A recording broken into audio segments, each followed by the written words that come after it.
All right, guys, we are here in Burleson. It's about 7:15, maybe. A little bit of traffic coming. But I went ahead and checked in. That's my paperwork. So we're going to unstrap and get unloaded. Last time he unloaded me pretty quick here. So hopefully that'll be the case again. But man, what'd y'all think about that truck yesterday? That Conestoga that did not strap not one pallet. He just rolled his Conestoga up, tightened it down, and rolled out. I don't know, but to me that seems a little illegal, but I don't know. I caught up to him about 30 minutes down the road. He was still rolling, so I don't know where he was going. All right, so we made it here to Roanoke. Took me almost an hour to get here with traffic in the morning. But we've been here about 15 minutes, got loaded, strapped up. This is that Speedy Gonzalez place. But I did notice I have a low tire right here, so she looks a little wobbly, so I'm gonna air her up before we hit the road. We're gonna stop and get some fuel on the way. We're going to Hewitt. Thought we were going to Waco, but it's a little bit past Waco. Going to Hewitt, some nursery. Never been there before, but hopefully it'll be quick and easy. So I finished airing up this tire and we'll check back at QT. All right, guys, we made it here to Hewitt's little nursery.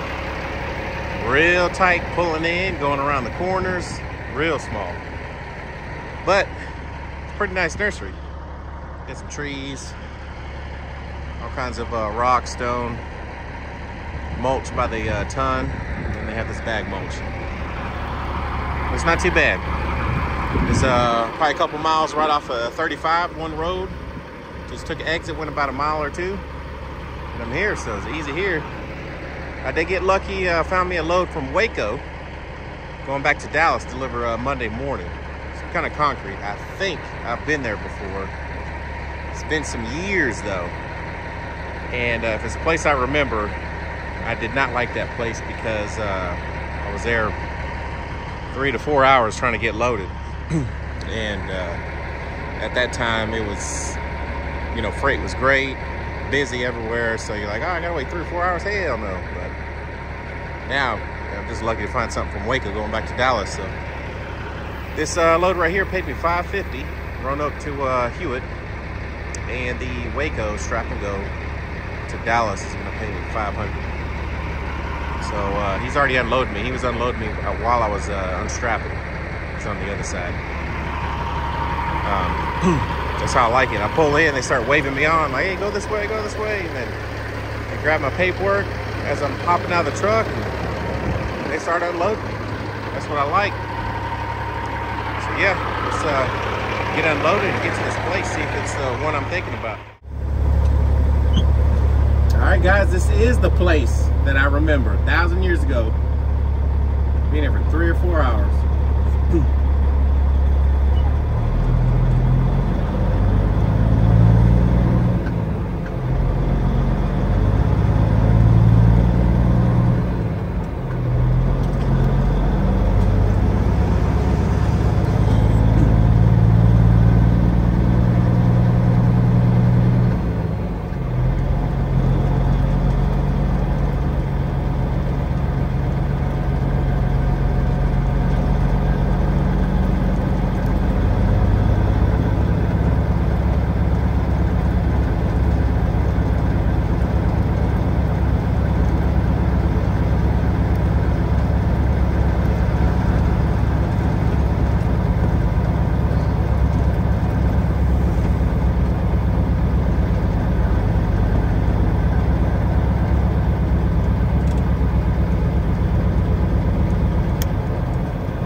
right, guys, we finally got loaded. Got here about 1. It is 2:50 now, but look at this crazy load.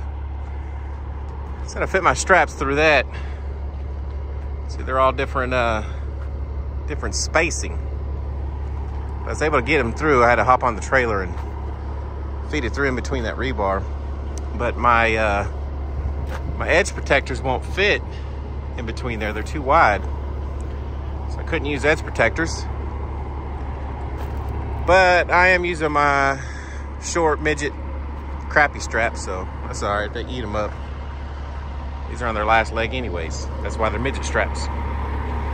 So I was parked in the wrong area. I was supposed to make it left instead of right, but wasn't very far. So we said after we get loaded, drive back up to the office and get our paperwork. So that's what we're gonna do. Oh, wait, guys. That is my short week.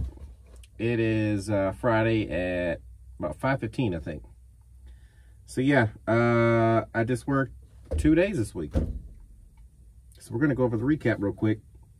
I did 2 loads Thursday. Well, I picked up one delivered for $500, and then I picked up one delivered that this morning for $600. It was those shingles. Then I went and picked up that mulch load. That paid me $550. And then the load I have now, I'm delivering Monday. So we're going to count that from Monday. So with these 2 days, I made $1,650.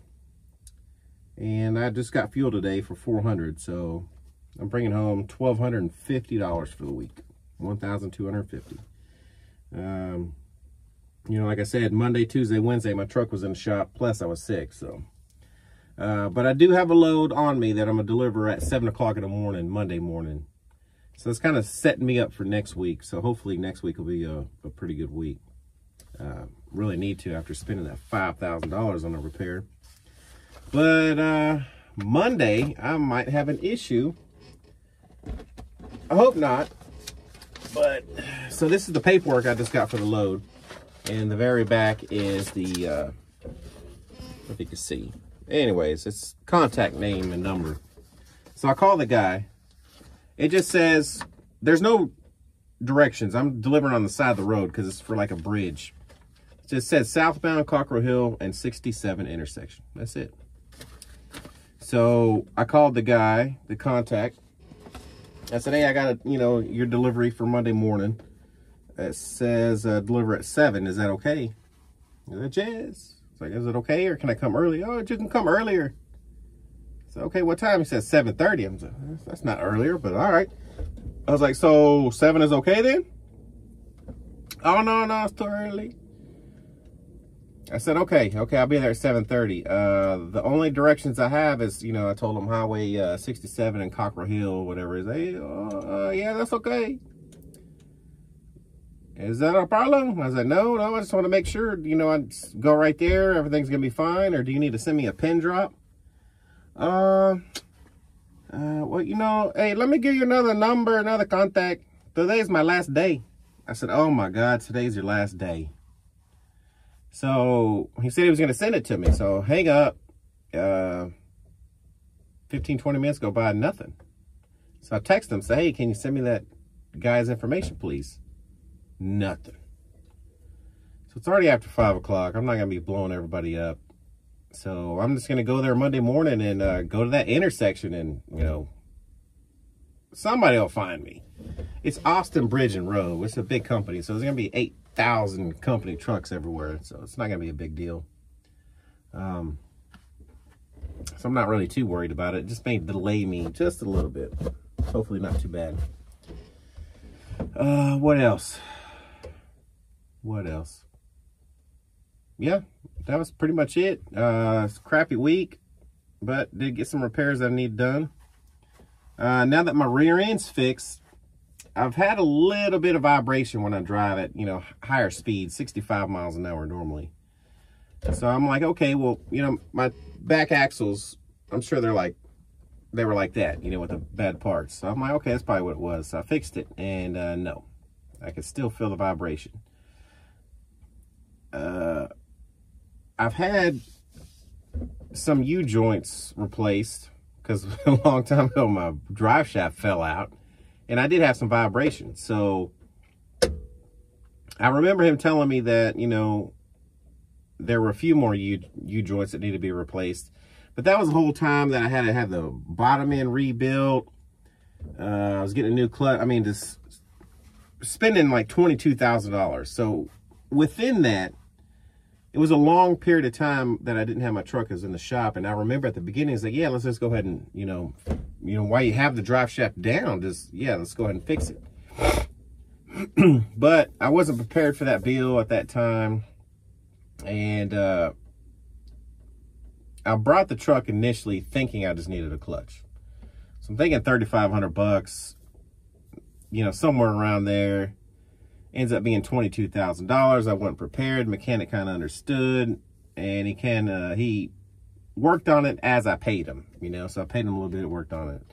Paid a little bit more, worked on it more, you know. So it took forever.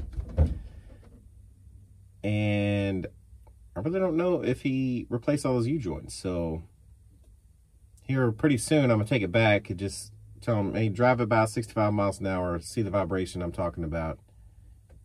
Or maybe he'll remember, I don't know. Just tell him about the U-joints. Hey, are they all good? You know, I don't want my drive shaft falling out. Could be a combination of a lot of things, you know, shocks. I mean, I don't know. I really don't know. Can't really afford just to, you know, throw parts at it. So I kind of want to know what it is before I, you know, just throw parts at it. And I want to know exactly what it is so I can just get that fixed, because, you know, a $5,000 bill hurt. I didn't have that. But that's just part of trucking, you know, part of owning your own truck and having to repair your own stuff. You don't get to just drop it out of the shop and, you know, company pays for it. You got to pay for it. So we'll see about that. I'll drive it, you know, Monday. I don't know. I'll see. I may call him and see if he remembers. But normally when you call a mechanic, just bring it in. I got to see, you know. Bringing it in is not doing work. You know, whatever. But anyways, yeah, so it's the weekend. It's going to be a nice weekend. This week was really nice. Spring and summer is here. So I'm excited. Excited for the heat. I hate the cold weather. I hate the cloudiness. I hate the early sunsets, the late sunrises. You know, it makes me depressed. I hate it. So now I'm getting a little more excited because summer is almost here. Can't wait. Let's see what else we got. Trying to think. I think that's all we got. Just gonna try and enjoy my weekend with the family. Got some family coming over tomorrow. Gonna grill some ribs for everybody. I'm not that good, but hey, been watching YouTube, you know, just like you. Thank God for YouTube, right? You kind of learn stuff. So I want to make sure they taste good. I always get nervous, you know, when I'm cooking for a group of people. I always want it to be good, and you're like, oh, I don't know. Everybody likes it different, you know, like a more tender, or more pink in the middle, whatever, you know. I'm not a chef, so it's hard to please everybody. So I'm gonna try and make some good ribs and enjoy some family time. It's gonna be nice outside, and spend the whole day probably outside tomorrow. So yeah, I hope you guys have a good weekend also planned. Hope it's nice weather where you're at. If not, it's coming. If you don't mind, subscribe, like, comment on the videos. I know I've been slow on it, so I haven't even uploaded the last video from yesterday, or even edited it. So yeah, I can do that for yesterday and today. And then we'll get back on track. I got to get my rhythm back, you know. Still deaf in this ear. I can hear a little bit, but it's not that great. Hopefully after this weekend, I'll be 100% next week. I want the money pit to be 100% too. Might even get a truck wash. I don't know if I can afford it, but we're going to see. Maybe. But all right, well, we'll catch you next week. Hopefully the phone lines don't go down. I go to business again, but If not, I'll be here trucking. So see you guys later.